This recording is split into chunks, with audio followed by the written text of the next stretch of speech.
Hello guys, today I will discuss what is the value, है ना। यानी we know that value of zero factorial is 1, but how, मतलब आज हम लोग डिस्कस करने वाले हैं कि जीरो फैक्टोरियल की वैल्यू 1 है ना, जीरो फैक्टोरियल की वैल्यू 1 कैसे आती है। तो इसको हम लोग दो तीन तरह से आज डिस्कस करेंगे कि कैसे 1 आ रहा है, क्या हो रहा है, सारी चीजें आज एकदम क्लियर हो जाएंगी कि जीरो फैक्टोरियल की वैल्यू 1 कहां से आ रही है, कैसे मिल रही है। तो वीडियो को शुरू से अंत तक देखिएगा ताकि आपका सारा डाउट क्लियर हो जाए, ठीक है। उसके बाद अगर आप लोग नए हैं चैनल पे तो चैनल को सब्सक्राइब कर लीजिए और बेल आइकन को प्रेस कर दीजिए। यहाँ पे मैं आपके तैयारी के क्वेश्चंस कराता रहता हूँ, ठीक है। जो भी प्रिपरेशंस करना होता है आपका मैथ और रीजनिंग से रिलेटेड, वो सारी चीज़ें आपको यहाँ पे मेरे चैनल पे है ना। तो मेरे व्हाट्सएप ग्रुप और टेलीग्राम वगैरह पे ज्वाइन हो जाइए ताकि मुझसे आप जुड़े रहिए और कुछ नया सीखते रहिए। तो चलिए ठीक है, आज का हम लोग सीख लेते हैं क्या है कैसे है, ठीक है। फैक्टोरियल का वैल्यू 1 कैसे आ रहा है, ठीक है। तो एक चीज समझिए, सबसे पहले आपको पता है, चलिए दो तीन तरीके से हम लोग इसको समझने की कोशिश करेंगे कि देखिए n फैक्टोरियल की वैल्यू कितनी होती है। n होती है n-1, n-2, इस तरह से होती है और लास्ट में कहां पे रुकती है, 3 to 1 पे, है ना। 1 तक इसको जाना होता है। तो अब जीरो फैक्टोरियल की वैल्यू कैसे हो रही है, क्या हो रही है, इसको हम लोग डिस्कस कर रहे हैं, ठीक है। तो अब जैसे मान लीजिए कि अगर हम लोग 5 फैक्टोरियल की बात करें तो 5 फैक्टोरियल की वैल्यू कितनी हो जाएगी।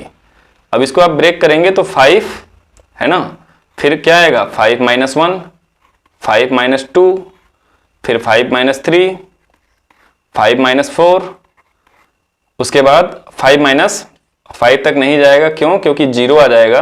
तो 5-4 यानी 1 तक जाने वाला है। इसको आप पढ़े भी होंगे 5। अब देखिए 5 में से 1 चला गया, 4, 3, 2, 1, है ना। तो यही चीज मैंने आपको डिफिनेशन के हिसाब से भी बताया।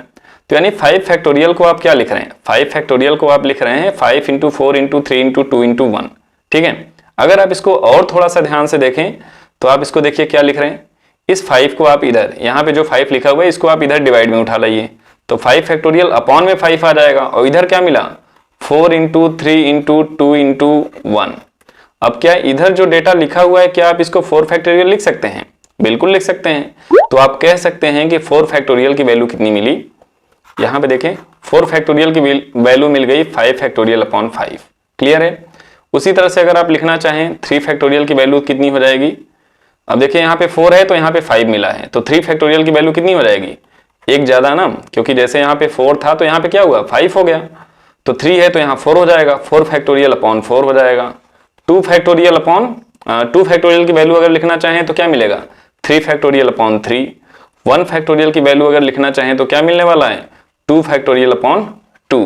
उसी तरह से 0 फैक्टोरियल की वैल्यू अगर आप लिखना चाहते हैं तो यहाँ पे 0 है तो उससे एक ज्यादा बनाएंगे तो 1 फैक्टोरियल अपॉन 1, और 1 फैक्टोरियल का मतलब होता है 1 अपॉन 1, और 1 को 1 से डिवाइड करेंगे तो क्या आ जाएगा, 1 आ जाएगा। तो यहाँ से देखिए पहले तरीके से तो आपका प्रूफ हो गया कि 0 फैक्टोरियल की वैल्यू 1 होती है। ये चीज एकदम क्लियर हो गई, ठीक है। अगर मजा आ रहा है तो इसको लाइक जरूर कर दीजिएगा और अपने और फ्रेंड्स के साथ इसको शेयर करिएगा, ठीक है। तो ये हो गया पहला तरीका। अब देखिए और दूसरे तरीके से, देखिए दूसरे तरीके में क्या करेंगे, आपको पता है NPN की वैल्यू आपको पता होगा कितना होता है, n factorial upon n-n factorial, है ना, इक्वल टू कितना आ जाता है, n फैक्टोरियल। और 0 फैक्टोरियल की वैल्यू अभी मैंने एक तरीके से प्रूफ कराया 1 होता है, तो n फैक्टोरियल अपॉन कितना आ गया, 1 आ गया, यानी n फैक्टोरियल वैल्यू आता है। अब देखिए इसी के हेल्प से हम लोग प्रूफ करने वाले हैं, कैसे करेंगे, NPR आपको पता है ना, तो आप इसको लिखेंगे n factorial upon n-r factorial, ठीक है। अब r की जगह पे हमने क्या कर दिया, n को पुट कर दिया, तो यहाँ पे कितना मिल जाएगा, NPN इधर हो जाएगा n फैक्टोरियल अपॉन यहाँ पे क्या हो जाएगा, n-n फैक्टोरियल, क्लियर है। तो यहाँ पे देखिए क्या मिलने वाला है, NPN की वैल्यू कितनी हो जाएगी, n फैक्टोरियल हो गई, और ये हो गया इधर n फैक्टोरियल, और ये कितना हो गया 0 फैक्टोरियल।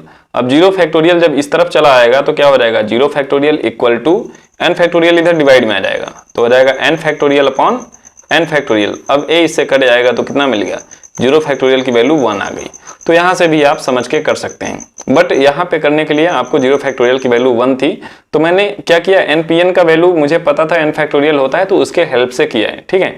तो जो पहला मेथड है वो सुपीरियर है, वो ज्यादा सही रहेगा। अब उसके बाद जो देखिए तीसरा मेथड हो सकता है, यहाँ पे क्या हो सकता है, जैसे मान लीजिए NCR आपने पढ़ा है, NCR क्या पढ़ा है आपने, n factorial upon r factorial, ठीक है। और n माइनस आर फैक्टोरियल। अब इसको प्रूफ करना है तो कैसे करेंगे, तो उसके लिए आपको पता होना चाहिए कि n सी n की वैल्यू कितनी होती है, n सी n की वैल्यू कितनी हो जाती है, 1 होती है, ठीक है, n सी n की वैल्यू 1 होती है। तो यहाँ पे हम लोग इसको यूज करेंगे, तो यहाँ पे देखिए कितना आ जाएगा, इसको लिखेंगे n सी n, क्यों, क्योंकि r के जगह पे हम लोग लिख रहे हैं n लिख रहे हैं, ठीक है। तो n सी n और इधर कितना हो गया n फैक्टोरियल, r फैक्टोरियल के जगह पे कितना लिखना है n फैक्टोरियल, और यहाँ पे हो जाएगा n minus n factorial. Clear है। तो अब यहाँ पे देखें n सी n की वैल्यू तो 1 हो गई, अब इधर हो गया n फैक्टोरियल अपॉन में n factorial, n minus n का मतलब हो गया 0 फैक्टोरियल, ठीक है।